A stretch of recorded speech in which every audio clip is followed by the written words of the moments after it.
Hello everybody, welcome back to my channel. My name is Maureen O'Connor from Quilters Heaven in Northbrook, Illinois, and I am the Opinionated Quilter.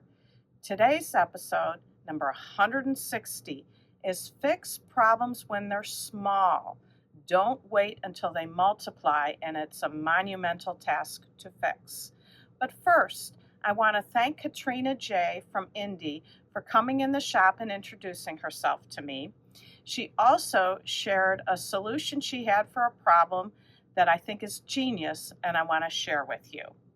She was traveling and she had her sewing machine with her in the hotel room and was working on a project, and she kept having a piece of the pattern over here when she needed it over here, and she kept chasing around the pieces of the pattern. And she didn't have a stapler, she didn't have a paper clip. What did she do? She sewed the pattern together into like book form. She sewed right along the left-hand edge, and it worked out perfectly for her. Hope you don't really have to use this, but if you do, you've got it now in your brain to use when you need it. Now, I want to share with you another genius idea that I found from Rob Appel, and I think it's just really could be fun for a guild or a group. What did he call it? He called it the Scrap Masters Random Scrap Block Generator, and it's a free download, and I'll put a link in there so you can find it. But he gives you 6 different blocks. It's printed two-sided here. 6 different blocks, and you go ahead and you use a regular die and a 20-sided die and a color wheel. And that's why I think it'd be fun to do as a group with a guild. I don't think I would do this at home by myself, but for a group, how fun would this be to use scraps and trade things and compete? So the rules are, first of all, there's no rules, but if you're going to follow his rules, you roll the die, and that tells you which of the 6 blocks you're going to make. And then you spin the color wheel to get what color family you're going to use. And then you roll a 20-sided die, which I didn't even know existed. I had to go to the famous Google machine and put in 20-sided die, and lo and behold, who knew? They're all over the place. So you can get them on Amazon, but you roll the 20-sided die, and that tells you how many different fabrics you use to make that block. And I can just see how, if you had a group that played all day with this, how many scraps you might be able to get through and how many quilts people could make. I think it just sounds really fun for a group, so I wanted to share that with you. Now, today's episode. The video that I was watching that inspired this was the presenter was lamenting, should she toss the whole project out or should she rip it apart and fix it?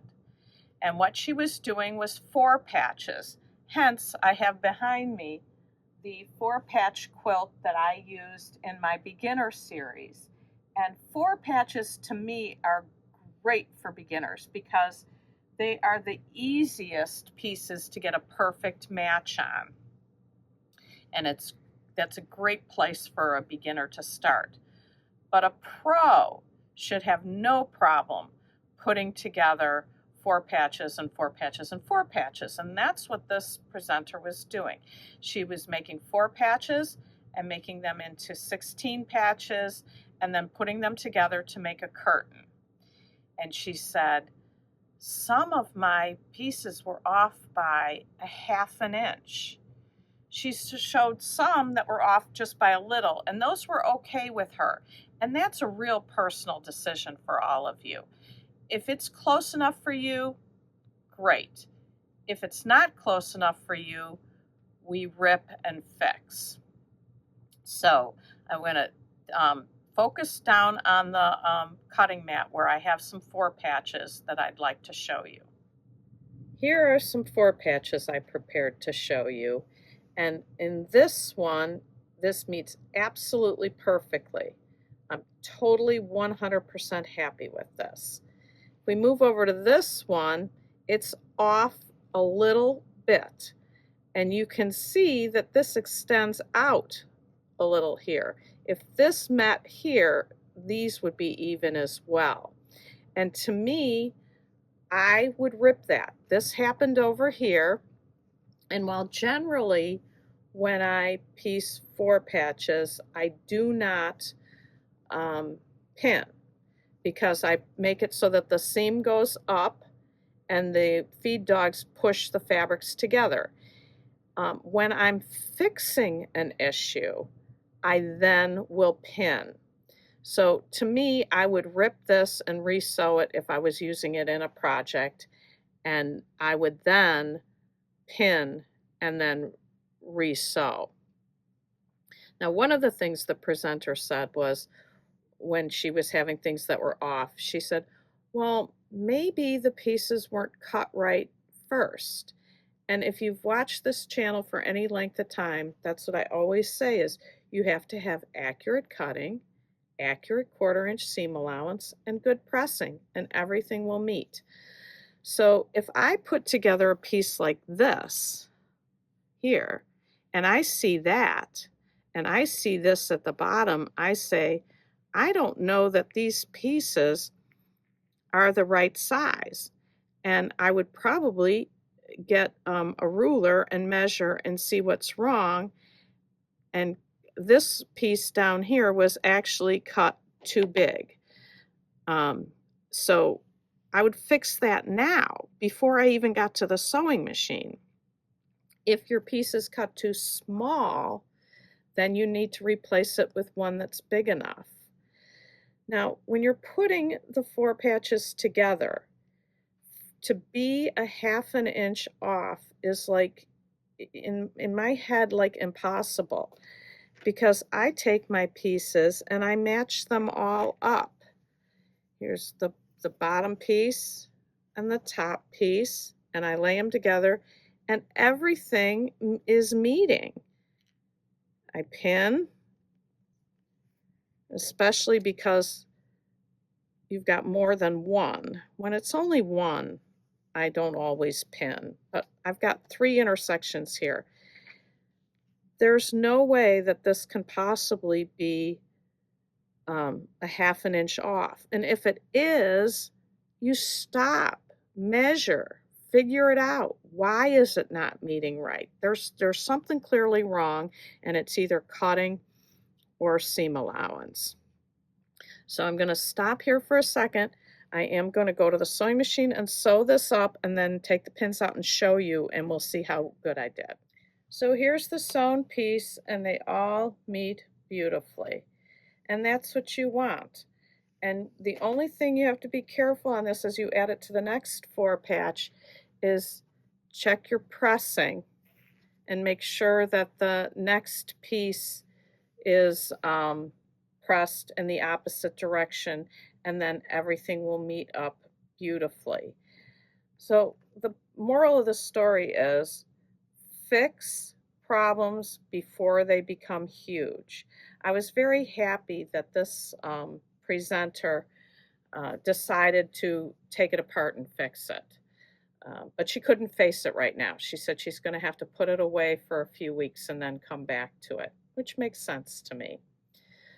So let's get to the winner of the giveaway. The winner of the Patrick Lose giveaway is Nancy Johnson 4463, spelled just like you would expect. NANCYJOHNSON 4463. Please send me your mailing address to quiltersheaveninc@gmail.com so I can get that fabric out to you. And I think I have another good giveaway for you this week. It's a few different things I put together. This came in some donation box, and it came with a pattern, or instructions I should say, to make napkins. So how fun would this be on your table for a summer party? So that's part of it. This I've tried to give away before. These two little pieces that I have no idea how big they are because I never opened the package, but it's this orange on the outside and there's some pink of the same fabric inside. This is another one. Just some fun, bright blue fabric. I have not pulled it out of the bag nor measured it. And then this one, I remember getting this when I stopped while I was driving to Hilton, had my folks had a place there. This is a fat eighth packet, and it says Playful Brights Fat Eighths from the Little Mountain, South Carolina quilt shop. Really a cute shop, had fun stopping there many years ago. But it's been sitting around so long, I'd love for somebody who would use it and make something nice with it. And a lot of these kind of go together. You know, oops. So anyway, you know how to enter. You first want to like my video. You want to comment on the video, and you want to subscribe to my channel. And in the comment, write napkins and more, and you will be entered to win. So thank you all so much for watching. Keep the comments coming. Questions, pattern questions are especially wanted. And until next time, happy sewing.